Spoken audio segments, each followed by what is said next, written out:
ദൃശ്യം 3 വരുന്ന സമയത്തെ ഒരു വലിയ ചലഞ്ച് ഉണ്ടായിരിക്കുമല്ലോ. കാര്യം ഈ കാണുന്ന പ്രേക്ഷകരെല്ലാം ഈ ജിത്തുവിനോടൊപ്പം തിരക്കഥ എഴുതിക്കൊണ്ടിരിക്കുകയാണല്ലോ.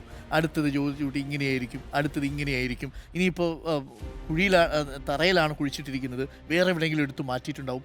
ഇങ്ങനെ 1000 തിരക്കഥകൾ പ്രേക്ഷകരുടെ ഇടയിൽ ഉണ്ടാവുമല്ലോ. അപ്പോൾ ആ സസ്പെൻസ് ആരെങ്കിലും ഒരാൾ പൊളിച്ചാൽ വലിയ ചലഞ്ചായിരുന്നില്ലേ അത്?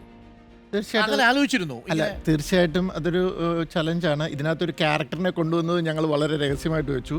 പിന്നെ അവസാനത്തെ ഒരു ഏരിയയും ഞങ്ങൾ രഹസ്യമായിട്ട് വെച്ചു. ബാക്കി ചെറിയ ചെറിയ സർപ്രൈസ് എലമെന്റ്സ് ഇടയ്ക്കുണ്ട്. അതൊന്നും പൊളിഞ്ഞാലും എനിക്ക് കുഴപ്പമില്ല. അത് രണ്ടും പൊളിയരുതെന്നൊരു ആഗ്രഹം.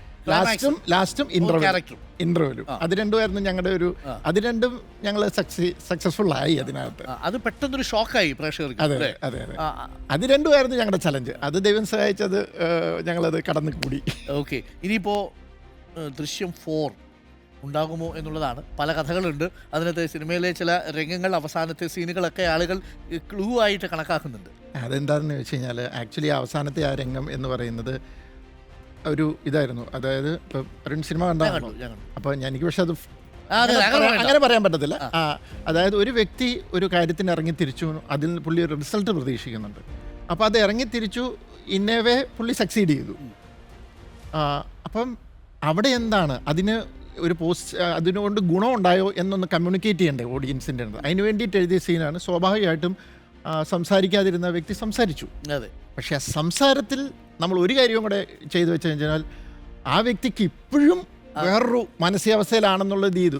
ഈ സീൻ നമ്മൾ ഇതിൻ്റെ പാർട്ട് ഓഫ് ദ ഫിലിമായിരുന്നു. അപ്പോൾ ഈ ഡിസ്കഷനൊക്കെ വന്നു കഴിഞ്ഞപ്പോൾ ആൻ്റണി ഫോർ എന്ന് പറയുന്നു, എല്ലാവരും പറയുന്നു. ഞാൻ പറഞ്ഞു എനിക്കറിയില്ല എന്നൊക്കെ പറഞ്ഞു കഴിഞ്ഞപ്പോൾ ചുമ്മാ നമ്മുടെ പിള്ളേരിലായിരുന്നു പറഞ്ഞു, സാറേ നമുക്ക് ഡയറക്ടർ കാർഡും കുറച്ചുകൂടെ കഴിഞ്ഞിട്ട് ഇതിട്ട് അതിന് വേറൊരു ഫീൽ ഉണ്ടെന്ന് പറഞ്ഞ് അങ്ങനെ ഇട്ടതാണ്. അതുകൊണ്ട് തന്നെ എല്ലാവരും 4 എന്ന് അങ്ങനെ ഒരു കൺഫേംഡ് ഒരു ഇത് വരുന്നുണ്ട്.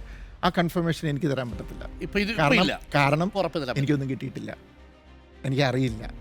എന്നേത് ഞാൻ ശ്രമിക്കുകയല്ലെന്നല്ല, നല്ലൊരു എക്സ്ട്രാ ഓർഡിനറി സാധനം കിട്ടിയാൽ ഞാൻ ശ്രമിക്കും, ഇല്ലെങ്കിൽ ഇല്ല. അത്രേ ഉള്ളൂ. ഈ ഇതിനകത്ത് എസ്തറിൻ്റെ ക്യാരക്ടർ ഈ പുതിയ ജെൻസി പിള്ളേരൊക്കെ ഉണ്ടല്ലോ, അവരെ കൂടി മനസ്സിൽ കണ്ടുകൊണ്ടാണോ അവരുടെ ഡയലോഗ് ആണെങ്കിലും അവരുടെ ഒരു ബോൾഡ്നെസ് ആണെങ്കിലും, അതോ വീട്ടിലുള്ള ഇളയതിൻ്റെ സ്വഭാവമാണോ? ബേസിക്കലി എസ്തറിൻ്റെ ഫ്രണ്ടാണ് എൻ്റെ ഇളയ മോള് കെറ്റീന. അപ്പോൾ എസ്തർ സ്ക്രിപ്റ്റ് വായിച്ചിട്ട് കെറ്റീന നോക്കിയിട്ട് പറഞ്ഞു, ഓഹോ നിൻ്റെ ക്യാരക്ടറല്ലേ എനിക്ക് ഡാഡി തന്നേക്കുന്നതെന്ന് ചോദിച്ചെന്ന് പറഞ്ഞു. ബേസിക്കലി എക്സാക്ട്ലി കെറ്റീന എന്നല്ല, ആ പ്രായത്തിലുള്ളവർ ചിന്തിക്കുന്നത്. അപ്പം ഡവറിയെക്കുറിച്ച് പറയുമ്പോൾ അവർക്ക് അവരുടേതായ കാഴ്ചപ്പാടുണ്ട്.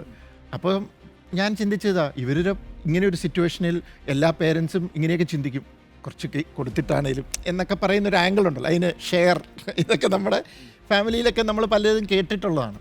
അപ്പം ഇതിനൊക്കെ ഇവരെങ്ങനെയായിരിക്കും റെസ്പോണ്ട് ചെയ്യുക എന്നുള്ളത് എൻ്റെ വീട്ടിൽ തന്നെ ഒരാളുള്ളപ്പോൾ ഞാൻ അതൊരു റെഫറൻസ് ആയിട്ടെടുക്കും.